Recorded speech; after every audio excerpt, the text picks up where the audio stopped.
let's talk about my top 5 tips on how to be a successful small business owner. And I mean, let's really talk about it because this isn't something that should be taboo. Let's support each other to grow together, okay? If you're new here, hi, my name is Lauren Simpson. I'm going to help you maximize your time and talents as a growing small business owner, so make sure to subscribe for new videos every week. My first tip, which I know you have heard before, is learn how to say no. It's uncomfortable. It's not fun for most people. There's some people, it's not a problem at all. I respect that.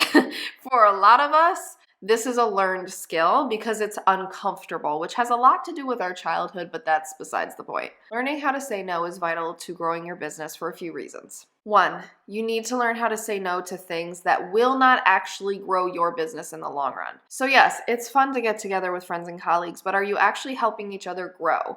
Yes, it can be fun to do a styled bridal photo shoot, but if it is not for the clientele that you are actually seeking to book, what's the point? And then there's the big one. If this is just something you don't want to do, doesn't make you happy, doesn't make you money, doesn't make you flourish and grow, so that could be working with a specific client, taking on a new project, doing something completely new in your business that you think, oh, this is going to make me loads of money, but you actually hate the thought of doing it. No. Say no. The right people, the right clientele, the right jobs, the right everything is going to come to you, but you have to steer your business in the direction that actually makes you happy. I always say you have to do what sets your soul on fire. Whatever that is, do that, ignore the rest. Number 2, set boundaries with clients and colleagues. In the beginning of growing a small business, we often lack boundaries hardcore. We often are like, we will work all day, all night, whenever, as long as I'm making the money, as long as I'm getting another client. It doesn't matter if I'm missing everything in my child's life. It doesn't matter if I'm completely exhausted and burnt out all the time. I get it. I've been there where you are starting from the ground up, so you do have to make some sacrifices. And maybe in your type of business, you have to make sacrifices. For example, I work in a business where we work a lot of weddings. Weddings take place primarily on weekends, and so do other events. So do birthday parties and engagement parties and weddings you want to attend and all of this other stuff. And while sometimes I can formulate my life to attend these things, there have been a good handful of times I am sacrificing my time with my loved ones because of my career and my business. So it's one of those where set boundaries where you can. Obviously, you gotta do your job, you gotta build your business. But for example, one boundary I started getting more serious on right around when the pandemic was starting, and then I really buckled down once the pandemic was here, was taking Mondays off. This is a big one for me. And yes, a handful of times, if there's a job that I really genuinely want to take, or I think will actually further my business, and it happens to be on a Monday, I'll take it. No big deal. But that's the beauty of being a business owner, is you get to decide that. Overall, though, I love taking Mondays off. So like I said, I work weekends. I also work during the week. I am easily one of those people that can work 7 days a week, every week, if I let myself. But I knew that I had to honor my need for rest, and this also is just not only a human need, but a business need, because you'll find you actually have your creative juices flowing when you take some time to step back. So it's really cool. Like, I find that I actually get the best ideas on my day off sometimes, and it gets me rejuvenated and excited to dive back in on Tuesday. It's really cool. But taking Mondays off is huge. You know, I'm a human, so these are the days that I really love to go to doctor appointments, dentist appointments, haircut, if they're open. Sometimes, I know the beauty industry, we're all kind of closed on Mondays. Massages. This is the day that I kind of do like self-care and maintenance. And sometimes it looks like sitting on the couch all day doing nothing because I'm so exhausted in the middle of wedding season. And sometimes that looks like going out and about, running my errands, just having my me time. And so it's so vital that I have at least that one day a week that I know is coming for me to have completely shut off. I don't check my inbox. This has been something that has taken years to build up because I've always been that type of person that, like, it's in the back of my mind chattering that, like, you're missing out on things or people are getting impatient with you or things like that. No, it's great. So Mondays, that's my day. Whatever that is for you, I encourage you as a business owner, at least take one day a week. Yes, I understand that oftentimes we can't do the 2 days in a row, like, if you had a Monday 9 to 5, but take at least that day that you know is pretty guaranteed that you are not responsible, you are not reachable. It's great. And it's necessary to the long-term growth and success and sanity of you and your business. Another boundary I set with clients is I direct them to my inbox. So I used to be that person that if you message me on Facebook, DM me on Instagram, DM me on Pinterest, sometimes that happens. You emailed me, you sent me through the inquiry form on my website, etc., etc. I would get back to you wherever it was because I wanted to be of service to you. I realized this is actually a detriment to the client because if I have everybody in all these different places, I mean literally like 5 to 10 different places, I'm human. I will forget. That's the problem, is like if the majority of my time is spent in my email inbox and then 5 days later I remember I forgot that there was a Facebook message that I had to get back to, well, now I already lost that client. I probably have a bad reputation with that client, but really it was just because I'm spread thin and I only have so much time and focus on how to get back to people. We're in the day and age where there's even people texting in business. And again, what works for you works for you. I'm not judging. But for me, what works for me is keeping everybody in my email inbox. So please, when you inquire, I ask that you go through my website form, preferably because that links up to my CRM and just makes everything better. But also you can email me. Just land in that main inbox and we're good. So what I did was on like Facebook and Instagram messages and DMs and all that kind of stuff, you can set up automatic messages that basically say, hey, thanks so much for your message. If this is regarding a service, please inquire through my website. I can't wait to talk to you. Something simple like that is enough. And I have found, yes, there are some people, they message you through Facebook, they see that message and they drop off. They don't want to talk to you anymore. Honestly, I'm okay with that. That's not my client. Because if asking you just to send an inquiry form on my website is too much, then they may be difficult to work with, is what I've come to learn. I really appreciate the people who respect my systems because that's going to make me serve you better. All this to say, whatever boundaries you need to set in place for your clients and your colleagues, do it because it'll make you a better business owner. Number 3, be a strong leader with a soft side. So I believe you have to be a healthy mix. We're on number 3. So can you help tell the people about this since you're clearly the leader of the household? Chances are we have all had those bosses that are so rigid and it's every single policy is the biggest deal. And if you tweak or mess up in a little way, it's a big deal, right? We've had those bosses where you can literally never get sick.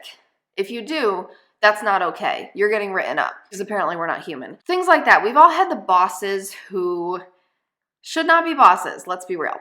So that has stuck with me. And quite honestly, it's a big reason why I am the way I am with my team. So for example, we have obviously been operating the past several years in a pandemic. And doing hair and makeup, we are in very close proximity to you, your face, and we take that seriously. So not only were we, wearing the mask for a prolonged amount of time, but basically whenever someone were to be exposed or especially caught COVID, that meant that artist had to be replaced on the wedding, which a lot of times happened a day or two before the wedding because that's how life works, which came with its own set of intricacies and struggles.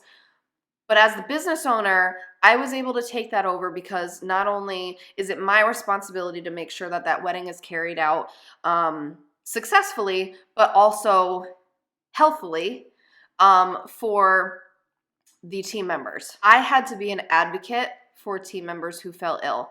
Sometimes this was other health-related things that had nothing to do with the pandemic, because at the end of the day, we are all human. So this could be something acute or long-term. There's also emergencies that happen We have mothers on our team. I mean, the fact of the matter is, yes, you have support in your life to help with that, but every now and then an emergency that you have to handle comes up. So I had to be an advocate for my team members when they last minute had to pull out of a wedding, because at the end of the day, these are people that don't do it often. So I'm happy to help them. It's not like they are majorly inconveniencing me all the time, and it's not like they are abusing the system. These are people being human. So for me, it's so easy to defend the team members if it comes to that with the clientele. But luckily, most of our clientele was completely understanding and amazing, because they knew that I had their back and I was going to do everything in my power to make the situation right on their end, while also protecting the needs of my team members. So what I mean by being a strong leader with a soft side is, don't get taken advantage of. Obviously, whatever your policies or the way you run your business or how you speak to clientele or things like that matter and should matter to your team members as well. But at the same time, genuinely care about your team members' well-being. Mentally, physically, everything. I am one of those people that I try to check up on them and care, and if I sense something is different, or I try to be proactive with it, because I also know that not only is that going to help my business, because let's communicate about something before it becomes a bigger issue, but it's just me being a caring human. I mean, like I said, people are people. Okay? We are not designed to be AI or workhorses 24/7 and things like that. So I really super appreciate what these people do for the growth of my business. And so in return, I genuinely care about them as humans, not just my makeup artist, my hairstylist, and things like that. The fourth way to be a successful business owner is network your butt off. If you want more tips on this, I did a video all about networking recently, and I'll link it in the cards and down below. But basically, you need to make sure that you're continuously networking. Now, what I will say is there have been seasons in my business where I'm networking like every single week, and sometimes I go a few months without networking. So I understand that it isn't necessarily going to be something you do 24/7. But in general, this is something that's super important to utilize in your business so that you can continue to grow. At the end of the day, there are so many people out in the world. It is so important that you are getting in front of as many of them as possible. So yes, online, amazing, but there's nothing that beats being in person with other small business owners. I can't explain it unless you have been there and you've been in the room. It's this creative buzz and energy. It's this uplifting energy of, we are all here trying to do something bigger than ourselves. We're all here trying to really make our full dreams happen. We're here trying to make a mad amount of money so that we can support our family and give them all the best. Like, that is the thing, is it's such an environment that you feed off each other. Now, I will say there are some networking groups that can be cliquey, and that is not healthy or helpful. I've been there as well, where it was great at first and then it ended up not so great. So I made the decision to leave. So I respect that as well. You just kind of got to be in tune with whatever networking groups vibe with you and actually help you grow. There are free versus paid options as well. So I would say get your toes into the water with a free group or two, see how it is, and then maybe up level with a paid one or two, because generally speaking, the paid ones are a little bit better in the sense that you put money on the line, so you take it more seriously. There's just something psychologically with that. So they can be helpful if you're really trying to boost. You can find these groups everywhere. You can find them through Instagram, Facebook, Google, Meetup, word of mouth. They're all over the place and they're always happening. There's always new ones popping up. So definitely experiment here and there. What I love with the word of mouth is once you get into networking on a regular basis, it's kind of like the ripple effect. Most people and business owners attend multiple networking groups and networking events, which means you may actually see the same person at different networking events, which is great because that means they're seeing you more than once and they're going to remember you more. It's also great because maybe there's one you never heard of that they have been to and they're like, yeah, this one's great. You should totally come. And then you go and it ends up being a great experience for you. So definitely get to talking to people and watch that video about networking do's and don'ts so that you know what to do when you go to that next networking meeting. The fifth way you can be an awesome business owner is keep at it even when the motivation is gone. So this is probably the hardest one because motivation is great. It sends you on this high that makes you think you can do anything, accomplish everything, and you just feel like you're going to take on the world and everything's going to be successful. And it's like this amazing feeling and it kind of propels you forward. And I think we all wish that we could be motivated 24/7 because at the end of the day, if we were, we'd make everything happen in our life, business related or not. I mean, if we were that motivated, we'd have the best love life. We'd have the best relationships with friends and family. We would make the most money. We would, donate our time in such wonderful ways. Like we would be able to do literally everything on our to-do list because it kind of just like propels you forward.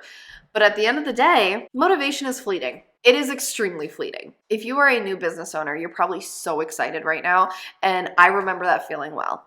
If you are only a little bit into your business and you're starting to see some growth, you're probably so excited because you're like, yes, this is finally what I was meant to do. This is where I'm supposed to be going.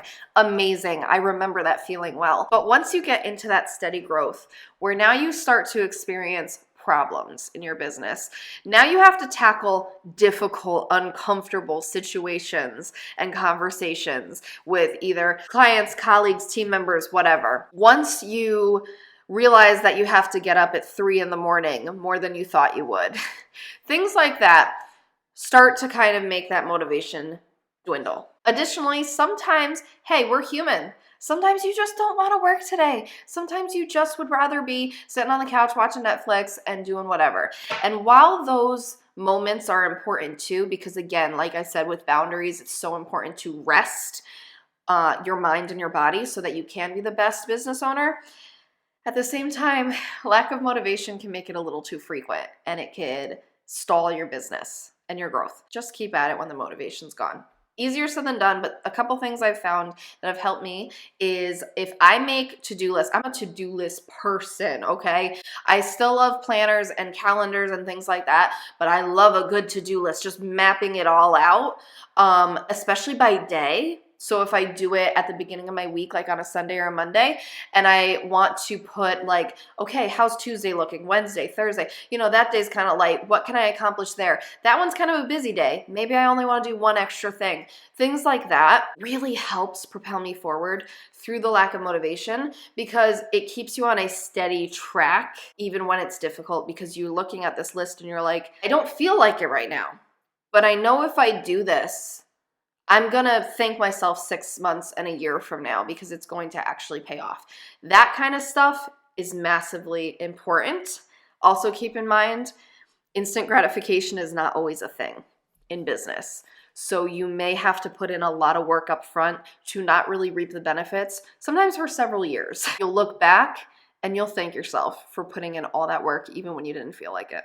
Next week, we're talking about outsourcing and how that can help you as a small business owner too. So chances are if you enjoyed this video, come back. You're going to like that one too.